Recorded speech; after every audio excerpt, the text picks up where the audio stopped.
talento. Y dice la palabra del Señor: Él es la imagen del Dios invisible, el primogénito de toda creación, porque en Él fueron creadas todas las cosas, las que hay en los cielos y las que hay en la tierra, visibles e invisibles, sean tronos, sean dominios, sean principados, sean potestades. Todo fue creado por medio de Él y para Él. Y Él es antes de todas las cosas, y todas las cosas en Él subsisten. Y Él es la cabeza del cuerpo, que es la iglesia, el que es el principio, el primogénito de entre los muertos, para que en todo tenga la preeminencia. Por cuanto agradó al Padre que en Él habitase toda plenitud, y por medio de Él reconciliar consigo todas las cosas, así las que están en la tierra como las que están en los cielos, haciendo la paz mediante la sangre de su cruz. Dios bendiga su palabra. En esta mañana, hermanos y hermanas, vamos a abordar el tema: la iglesia es la plenitud de Cristo.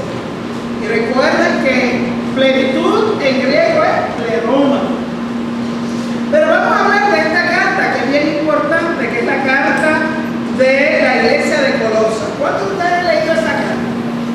Así, ¿verdad? Más o menos, ¿verdad? La hemos obviado. Pero esta carta es muy importante porque Pablo trabaja con las realidades que se están suscitando en esa comunidad de fe. ¿Qué era Colosas? Colosas era una ciudad muy pequeña situada en el río Licos, en el Asia Menor, que hoy se llama Turquía, conocida en su tiempo por la gran producción de lana y productos de lana. Al escribir esta carta, posiblemente en los años 50 después de Cristo, o sea, muy reciente, la Odisea había eclipsado a Colosas, convirtiéndose la Odisea en la ciudad más importante de la región. En los años 60 y 61 después de Cristo, un gran terremoto destruyó prácticamente toda la ciudad de Colosas, y ese golpe de destrucción prácticamente nunca pudo recuperarse esa ciudad de esa gran devastación. Aunque existía una población judía bastante grande en esa región, los cristianos colosenses eran en su mayoría creyentes gentiles. No, se convirtieron del mundo gentil al cristianismo. No venían del grupo de los gentiles al cristianismo, sino la mayoría era de tradición gentil.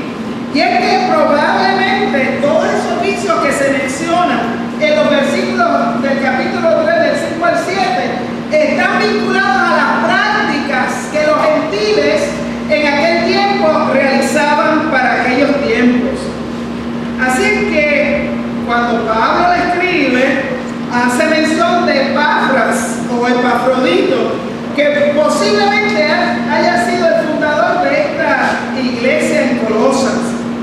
Así que Pablo habla muy bien del pastor, llamándole, miren, las cualidades muy interesantes: nuestro consiervo amado, el cual es fiel, ministro de Cristo a favor nuestro. O sea, él comienza a reconocer las cualidades del líder que está guiando esa comunidad.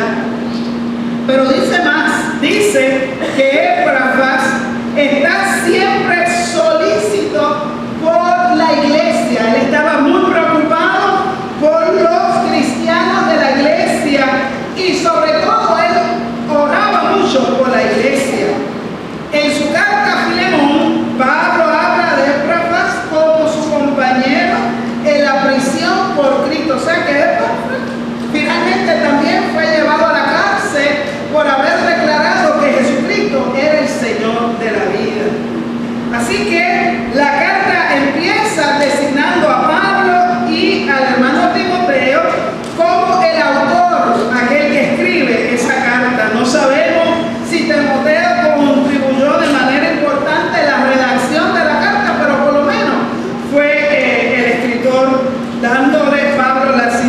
dimensiones. Pero veamos cuáles son los puntos importantes que Pablo trabaja sobre el concepto de la iglesia, la plenitud, la iglesia como plenitud de Cristo.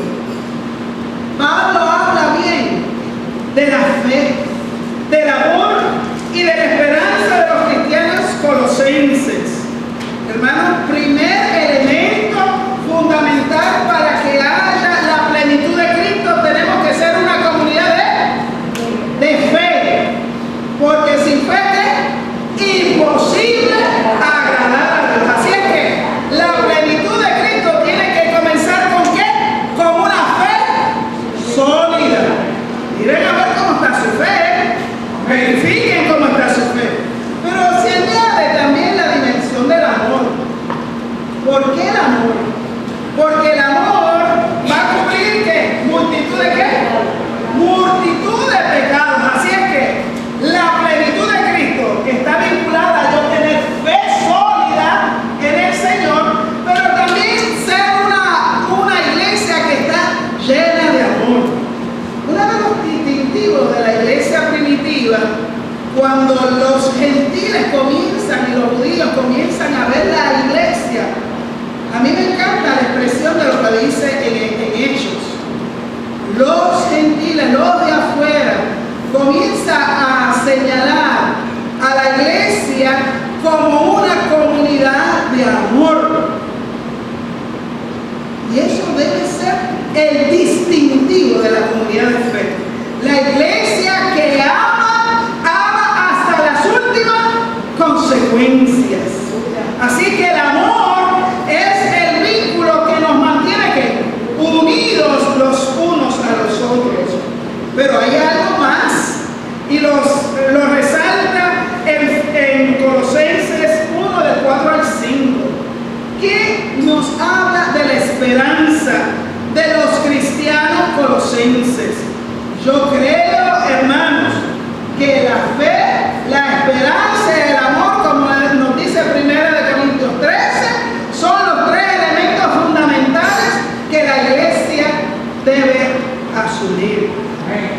Amén. Por lo tanto, reconoce las buenas nuevas que estaban dando fruto en el versículo 6, los frutos de esa iglesia, que a pesar de todo eso, parece que Éfrafas, cuando le trae noticia, le dice: mira, la cosa está bien, pero hay problemas en la iglesia. Problemas con falsas enseñanzas que algunos eruditos llaman la herejía colosense. Situaciones o entendimientos que estaban carcomiendo la comunidad de fe, que de alguna manera Pablo tenía que enderezar la realidad de la comunidad de tal manera que los tres elementos, ¿cuáles son?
el movimiento, ¿verdad? El movimiento de los judaizantes estaba carcomiendo la vida ¿de quién? De la iglesia de Colosas. Y de alguna manera Pablo le dice, un momento, aquí el que está en Cristo nueva criatura es. Ya no tenemos que estar con los rudimentos viejos, porque ahora que estamos en Cristo somos ¿qué? Nueva criatura. Por lo tanto, no dejemos, ¿verdad?, que nos carcomamos con pensamientos viejos que no se actualizan en términos del encuentro con el Señor. ¿Cuántos alabamos al Señor?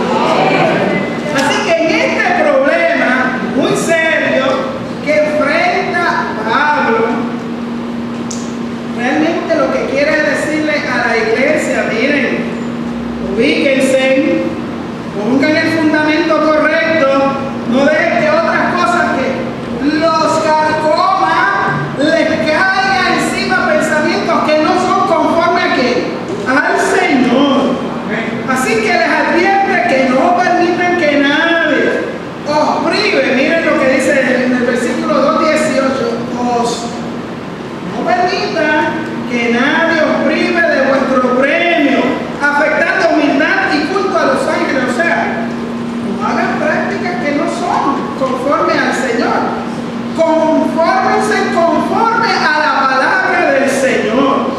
Y en ese énfasis bien importante, nos parece que es oportuno recalcar en esta ocasión, porque hay iglesias con sus maneras y prácticas y hay iglesias con sus maneras y prácticas. Fue interesante, en el día de ayer estuve en el acto de despedida de la pastora Kemly en Arecibo, 2 horas de ida y 2 horas de regreso. Y predicó un pastor presbiteriano. Fue bien interesante, porque en esa experiencia, un pastor de 50 años en el ministerio, resaltaba a él, miren, me invitaron a una iglesia a predicar. Y después de estar predicando, después de estar casi 2 horas en canto que canto, tanta que canto que canto y todo cantando, hermanos y hermanas, cuando me invitaron a predicar, nunca escuchamos un texto bíblico en la predicación, en la experiencia cultica. No se mencionó la palabra. Todo estaba vinculado en ¿qué? En emociones y poco ¿qué? Fundamento de la palabra. Él se quedó como de una pieza. Cuando le dieron el púlpito, él dijo, wow, ¿y qué hago aquí? ¿Qué le digo aquí? ¿Qué le comparto aquí? Si después de estar 2 horas dándole para arriba y para abajo y brincoteo y sin haber escudriñado la palabra, el Señor lo llamó y le dio esa palabra, y al final le dijeron gracias, hermano, porque Dios lo usó para ayudarnos a corregir lo que estábamos haciendo. Y eso es bien importante. La palabra del Señor viene a nosotros para que podamos descubrir cómo los cambios en esta sociedad pueden desviarnos de ¿qué?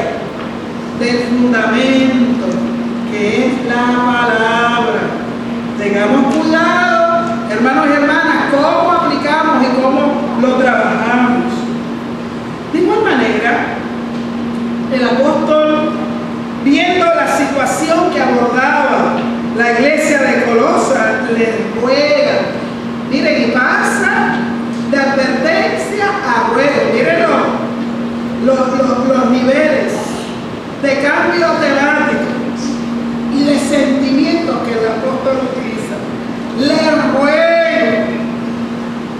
que vuestros miembros que están sobre la tierra, les ruego que eviten fornicación, inmundicia, malicia, mala concupiscencia, avaricia, que es idolatría. Pero, y añade, les dice: dejen también vosotros todas estas cosas. Miren, en el versículo 3, el capítulo 3, 8 dice: dejen, miren, ira, enojo, malicia, maledicencia, torpes palabras de vuestra boca, porque eso hace que nos dañemos los unos a los otros. ¿Cuántos alabamos al Señor? Así que la convocatoria de la plenitud de Cristo es el cambio del modelo de vida. Ya que estoy en Cristo, tengo que demostrar que soy diferente, que mi forma de ser va a ser diferente al mundo, que mis acciones van a ser diferentes a lo que el mundo está haciendo. Porque si voy a hacer lo mismo, entonces puedo estar toda la vida en la iglesia, toda la vida, pero si no hago decisión de cambio, he venido a entretenerme, pero no a transformarme. Y la iglesia es la comunidad sanadora, pero es la comunidad de la transformación para la gloria del Señor. Por lo tanto, cuando ustedes vienen, no vienen para ver a la pastora, vienen a encontrarse con el Señor y su palabra. Y el encuentro con Dios y con su palabra es hacer Dios a la altura del Señor. Yo soy libre. La palabra nos pone hermosas y hermosos.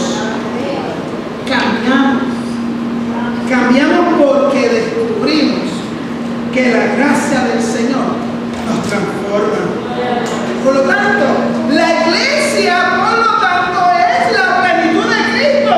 Si Cristo es el Señor, la iglesia tiene que reflejar ¿a quién? Al Señor que nos lavó con su sangre.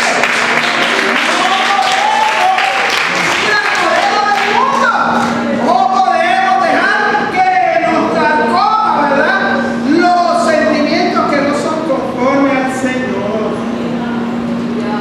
Miren, cuando Pablo va a tratar estos problemas, son problemitas difíciles, que lo vivió Colosas, lo ha vivido la primera y lo han vivido todas las iglesias que yo he pasado, hermanos y hermanas, porque todos han tenido dicas y mandicas, vamos a decir.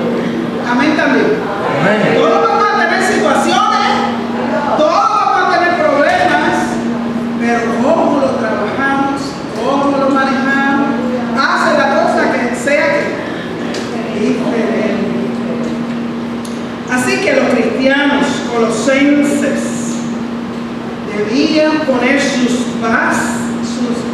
puntos fundamentales en la fe, en Cristo como centro de esa fe.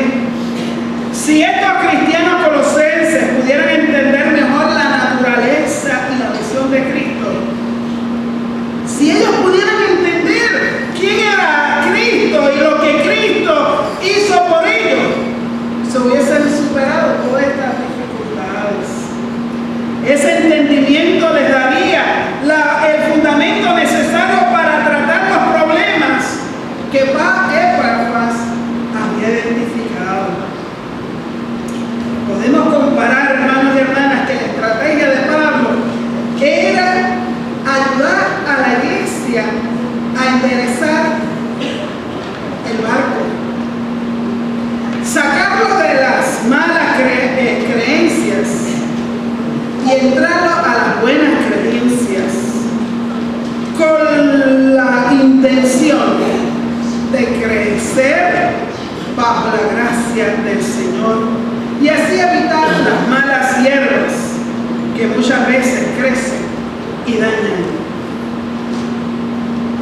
el trigo. La iglesia es la institución divina. La iglesia es una institución divina. Hermanos y hermanas, la iglesia no es un club social. La iglesia no es una pasarela de modas.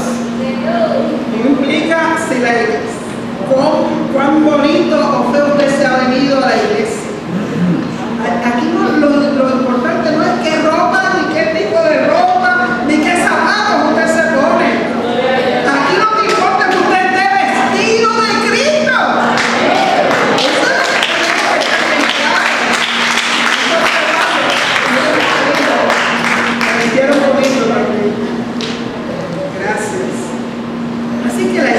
iglesia es una comunidad de hombres y mujeres transformados por la gracia de Dios.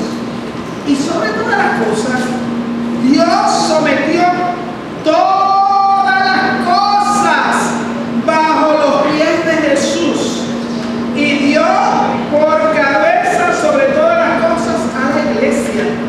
Así que Jesucristo es la cabeza ¿de quién? De la iglesia. Y la iglesia es ¿qué? El cuerpo de Jesucristo.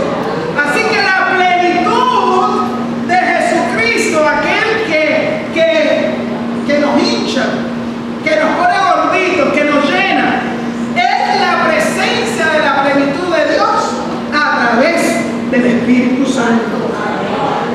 La iglesia, que es la plenitud de Cristo, es importante que aclaremos que esa plenitud coloca a Jesucristo sobre la iglesia, no al revés.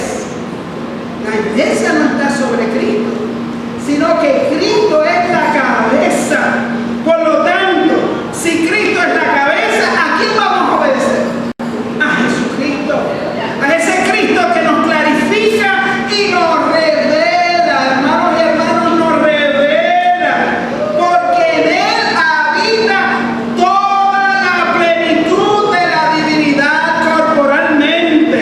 Por lo tanto, al estar en Cristo estamos completos. Como Él es la cabeza de todo, Él tiene toda autoridad y toda potestad. Por lo tanto, la iglesia, que es su plenitud, la iglesia, que es la plenitud, tiene la gran responsabilidad de dar a conocer lo que es esta buena noticia, de que todos en Cristo son bendecidos, de que Él es la cabeza.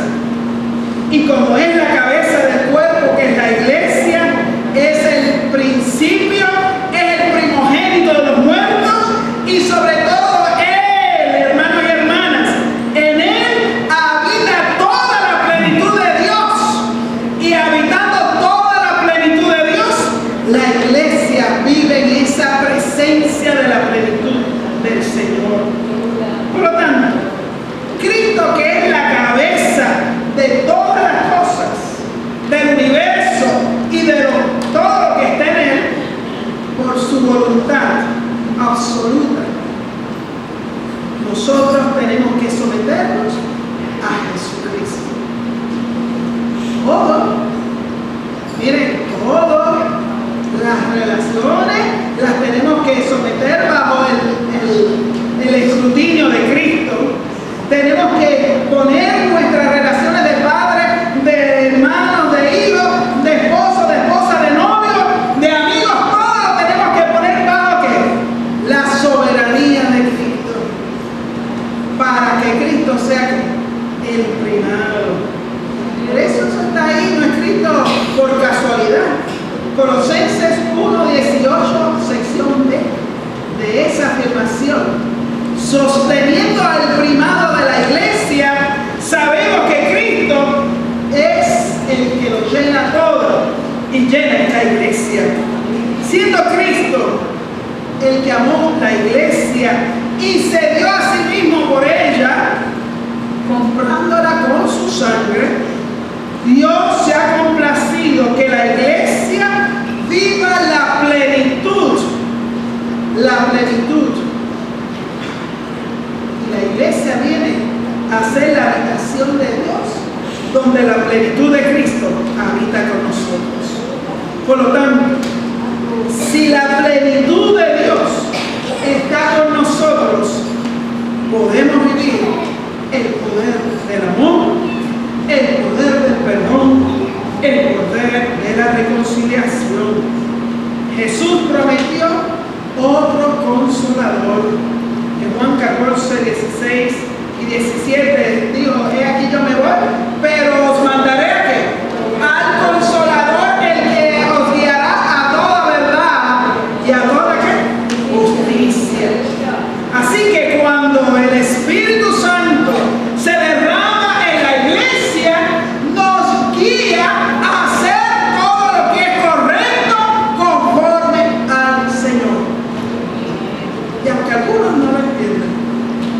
Pero el Señor que nos va guiando a hacerlo conforme a la dirección del Señor.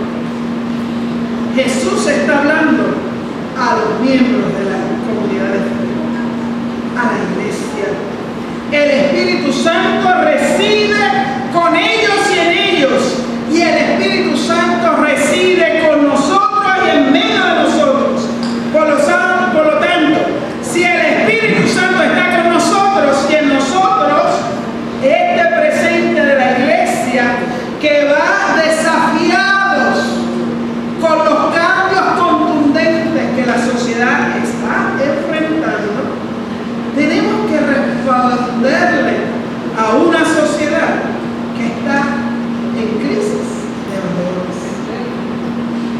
Jesucristo no necesita que nadie ni nada lo complete, pero nosotros necesitamos de Cristo para estar completos en Él. Y como yo necesito de Cristo, el puro y el perfecto, necesito que esa plenitud de aquel que todo lo llena me llene de su presencia para poder asumir los retos de estos cambios de esta sociedad que va cambiando. Y la iglesia se tiene que atemperar a estos cambios, porque si nos quedamos donde estamos, nos fosilizamos y nos morimos. La iglesia contiene la misma esencia de Jesucristo, su imagen, su carácter y su santidad.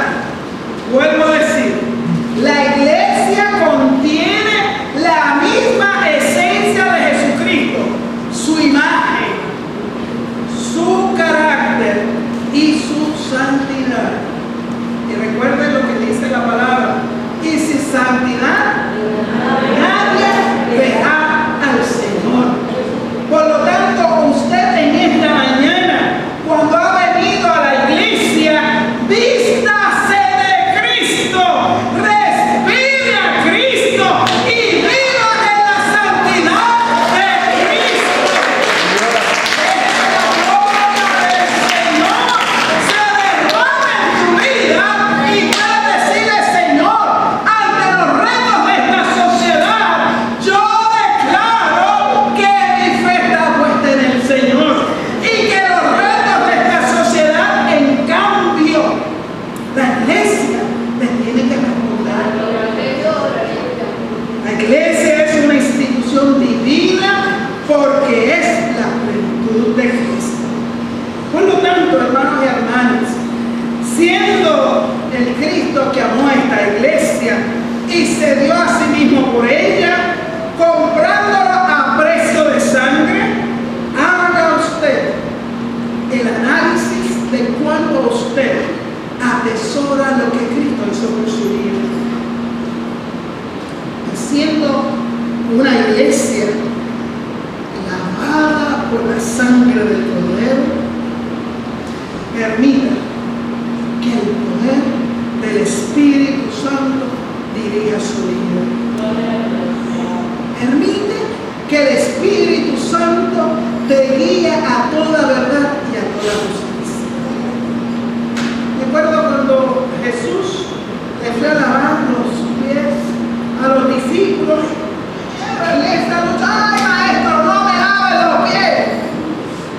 La respuesta de Jesús a Pedro y a aquellos: ahora no lo entienden. Realmente no lo entendió, pero lo va a entender después.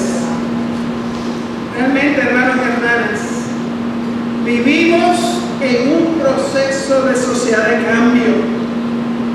Y porque hay cosas que cambian, la iglesia tiene que ir ajustándose a estos cambios.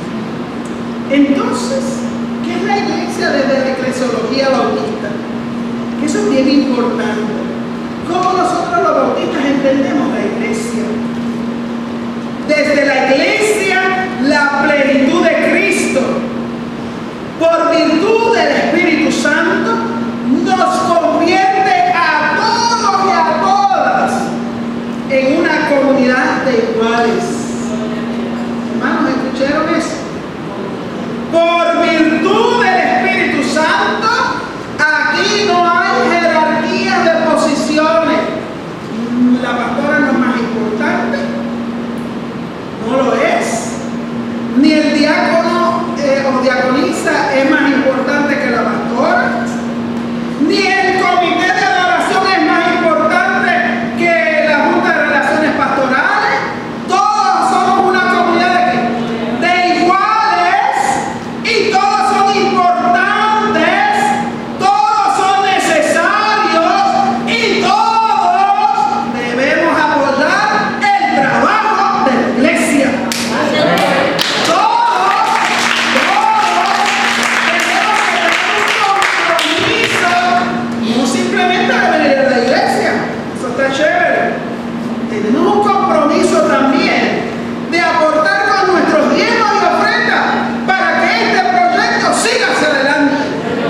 a quien servimos no es ni al director, ni a la pastora, sino que a quien servimos es al Señor. Y usted le va a dar cuenta a Dios de lo que Dios le mandó a hacer. Y usted le puede hacer. Alabamos al Señor. No me diga delante del Señor, se lo estoy diciendo porque cuando el Señor me llama, lo digo. Amén. Porque el Señor me va a pedir cuenta de mi trabajo pastoral también. Iluminados por el Espíritu Santo, sabemos que en esa multiplicidad de dones y talentos y tareas, el Cristo, que es el Señor de señores, reconocemos que el trabajo pastoral realmente no es una tarea fácil. Ay, Señor, hermanos y hermanas, hay que reconocer la discreción pastoral. Hay que reconocer las prerrogativas pastorales que algunas veces no se entienden, pero preguntando con amor y en amor, llegamos muy bien al final. Nos proyectamos ante una sociedad de cambios y en estos cambios tenemos que responder a una sociedad en desesperanza. En medio de estos cambios de desesperanza, la iglesia es llamada a dejarles saber que el amor de Dios cubrirá multitud de pecados.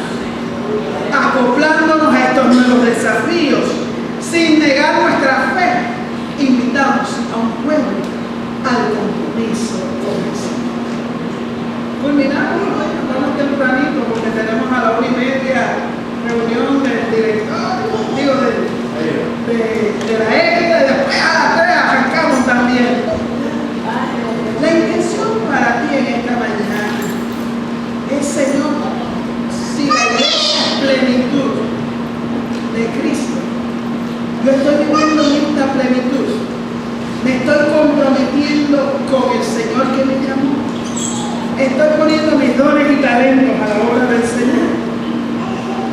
Así que en esta hora, la iglesia que es una santa y perfecta, la iglesia que es una santa y perfecta, porque la perfección y la santidad vienen del Señor, te invito a que tú te comprometas a vivir en los desafíos de estos tiempos, donde Cristo, Él debe tener el primado en nuestras necesidades.